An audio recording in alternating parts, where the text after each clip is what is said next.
তাহলে পড়ার দরকার নেই, ভেবে দেখ কি মনে হয়। তুই এইভাবে দুটোকে আমি তোকে কখনই বলতে পারবো না।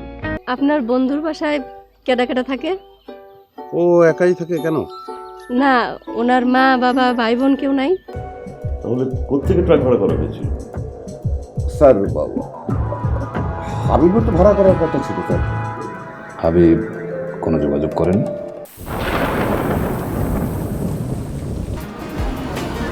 বেশ কান্তনা করে কি বলবেন বলছিলেন? আমি বলছিলাম যে তুমি এই আপনি সংগঠনটা একটু ছেটে ছুটে ছোট করে করতে। আপনি সিনিয়রিটি দিলেন, আপনাকে তো আপনি বলছেন।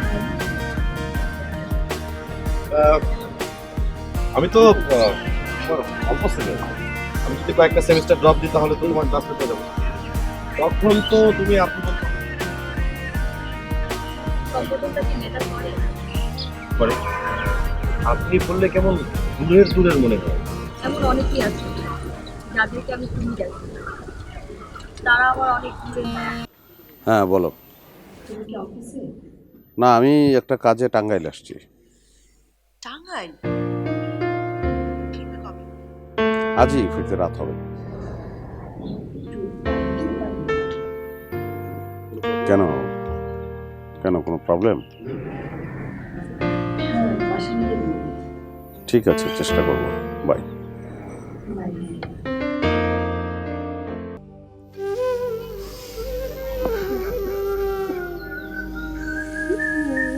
কান্দো না বাবা, কান্দতেছো কেন?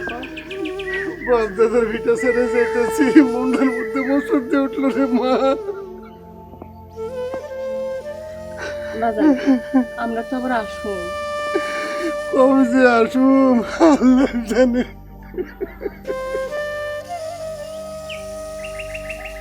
বাজান, বাজান কান্দো না, বাইরে বাইজান খাড়াই আছে, আসো।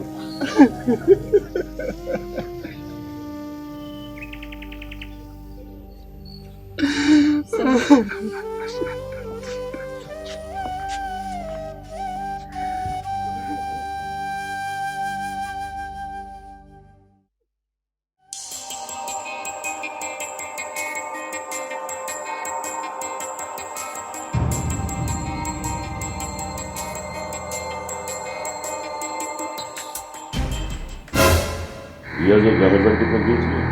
জি স্যার, আমি নিজের স্বর্ণে গিয়েছিলাম। তবে গত 20 বছর ধরে গ্রামের সাথে রিয়াজের কোনো সম্পর্ক নেই। জেল থেকে বেরিয়ে ও গ্রামে যায়নি?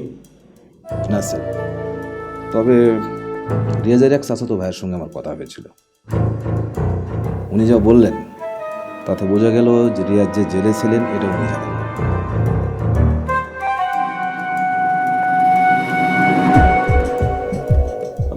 মনে ওকে পেয়েছেন? না স্যার, যে নাম্বার থেকে আপনাকে ফোন করা হয়েছিল সেই নাম্বারটা বলতে পারছি। নাম্বারটা খোলা থাকলে অবশ্য আসামিকে ট্র্যাক করা যেত স্যার। ফোন অফিসে গেলে ওর অ্যাড্রেস পেতে পারেন। জি স্যার, তাও পেয়েছিল, কিন্তু সিমটা আনরেজিস্টার্ড। রিয়াজের একটা ছবি আপনাকে দিয়েছিলাম। ছবিটা আমি ঢাকার সবগুলো থানায় পাঠিয়ে দিয়েছি। আর শুধু পুলিশ না, আমাদের সোর্সরাও ব্যস্ত করছে। দাউদকান্দি থানা থেকে কোনো খবর পাওয়া যায়নি? না, কোনো পাওয়া যায়নি। তবে চিটাগাং ড্রাইভার অ্যাসোসিয়েশনের সঙ্গে আমি যোগাযোগ করেছি। ওনারা বললেন যে ট্রাকগুলো ভাড়া করা হয়েছিল সেটা চিটাগাং না। তাহলে কোত্থেকে ট্রাক ভাড়া করা হয়েছিল? স্যার হাবিবও তো ভাড়া করার কথা ছিল স্যার। হাবিব কোনো যোগাযোগ করেন?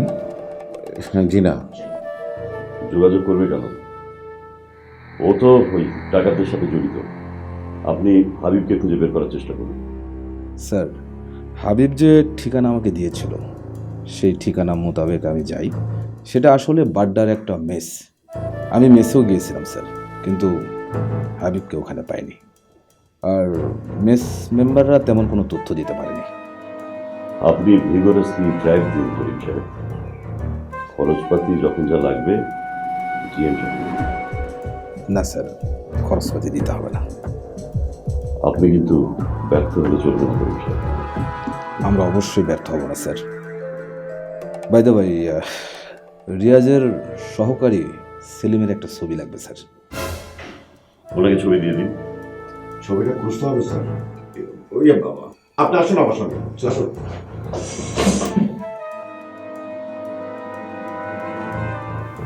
আরমান বিশ্ব কাজের রিপ্লাই দিয়েছে। জি না স্যার, ও অফিসে আসেনি? ছিল, একটু আগে বেরিয়ে গেছে স্যার। তার মানে রিপ্লাই দেবেন। যাও, সাসপেনশন লেটার রেডি করে নিয়ে এসো। স্যার, নো, ওর ফেভারে একটা কথা বলতে হবে। যাও, এক্ষুনি যাও।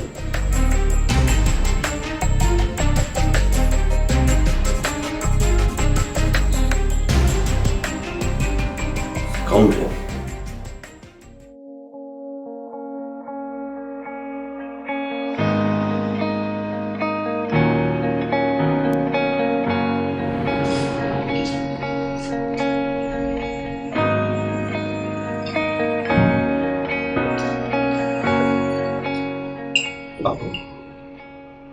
তোকে একটা কথা বলছি। বল। না, ভাবছি বলা উচিত। তাহলে বলার দরকার নেই, ভেবে দেখ কি মনে হয়। তুই এই মুহূর্তে বললে তো আমি তোকে কখনই বলতে পারবো না। তাহলে তো না ভেবে বলে ফেল। আমি তো তোর আপন খালা ভালো, যদিও ছোট, তারপর দেখ শিবলি, তুই কেন এত ইতস্তত করছিস আমি বুঝতে পারছি না। আমি অনুমান করতে পেরেছি তুই কি বলবি, কিন্তু তারপরে কথাটা আমি তোর মুখ থেকে শুনতে চাই। বল। না না, খালাম্মার কাছে সব কিছু শুনে মনে হলো তুই জীবনে একটু টার্নিং পয়েন্টে আছিস। সাবধানে মানা কিন্তু শুনতে পারিস। যা বলবি ক্লিয়ার করে বল। খালাম্মা আসলে কোনোভাবেই চান না তুই আমার বিয়ে করিস।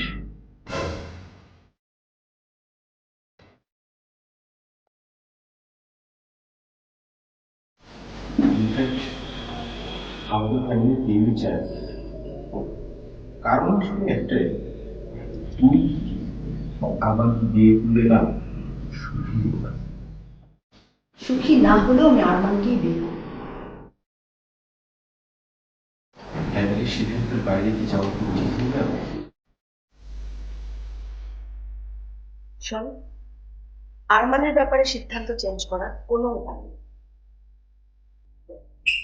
যাক।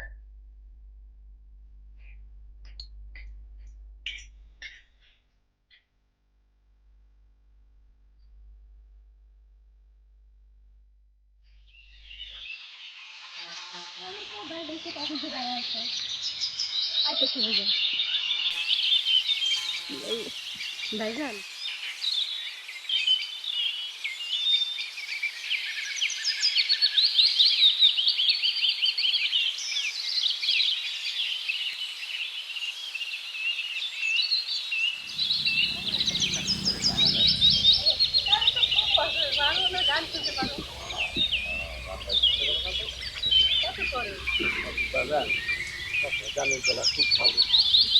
তাই নাকি? তুই গান গাইতে পারিস?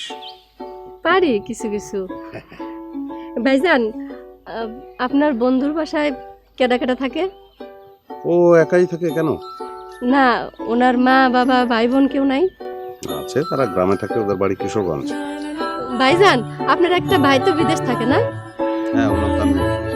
তারপর আপনার একটা বোন আছে? হ্যাঁ, তুই তো প্রশ্ন করতে করতে আমার মাথা খারাপ করে দিস। চল।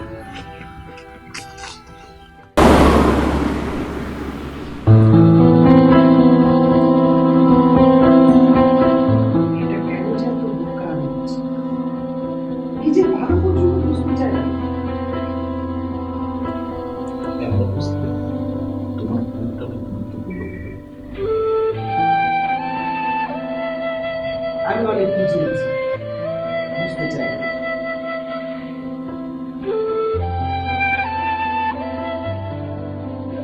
তোমাকে জোর করতে হবেই পারে, সব গার্জিয়ানই তাই।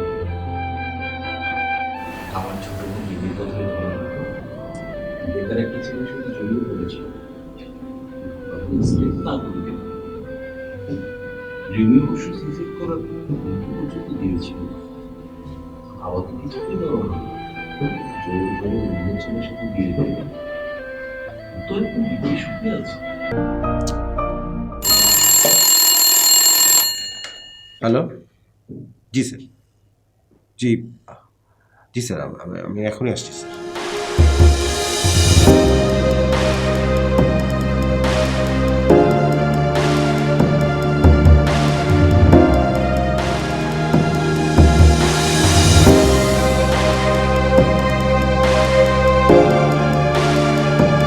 দশটার মধ্যে আরমানের আন্ডারটেকিং দেওয়ার কথা ছিল, দিয়েছে?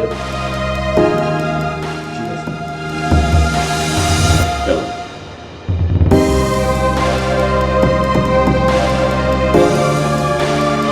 চুপ করে আছো কেন? অ্যাকচুয়ালি স্যার, উনি অফিসে ছুটি নিয়েছিল? ভার্বালি বলেছেন। আন্ডারটেকিং দেওয়ার কথা বলেছিলেন? জি স্যার, বলেছিলাম স্যার। উনি বললেন যে স্যার উনি আন্ডারটেকিং দেবে না স্যার। এত বড় সাহস! ওকে ওকে এক্ষুনি সাসপেন্ড করা। যাও গিয়ে ওর সাসপেনশন লেটার রেডি করে নিয়ে এসো। আমি সাইন করবো। আই উইল সাইন ইট নাও। গো। ভাবি, সন্ধ্যা প্রায় হয়ে এলো, এবার তোমাকে উঠতে হবে। সে কি কথা, আজকে রাতটা থেকে যাও না ভাই। ভাবি, আমার ইচ্ছে থাকলেও সেটা সম্ভব না, কারণ বাসায় মা একদমই এক। ও ও হো হ্যাঁ, তাও ঠিক। তুমি কিন্তু আবার এসো। হ্যাঁ, খুব ভালো ভাবি, লাগলো তোমার আমি সাথে আসবো। কথা বলে। হ্যাঁ, তাও ঠিক। আমি রাখছি। তুমি কিন্তু আবার এসো। ঠিক আছে ভাবি, আসবো। খুব ভালো লাগলো। আমি আসি তাহলে ভাবি। ভালো থাকবেন আপনি। ভালো লাগলো খুব। হ্যাঁ, আমার ভালো লাগলো। আপনি ভালো থাকবেন ভাবি। হ্যাঁ ভাইয়া, আমি আজকে আসি। না না, কি বলছো? এই সময় তোমার একা একা যাওয়াটা ঠিক হবে না লিজা।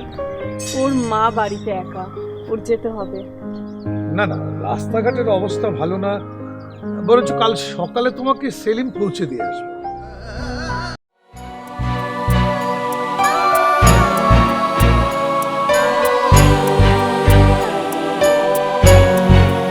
অন্ধকারে যায়নি ভেজা জীবন আলো, রূপ শিখা যায় না মুছে কখনো। এই কপালে জটিল লেখা অন্ধ জনে যায় দেখে যা রঙিন সুখ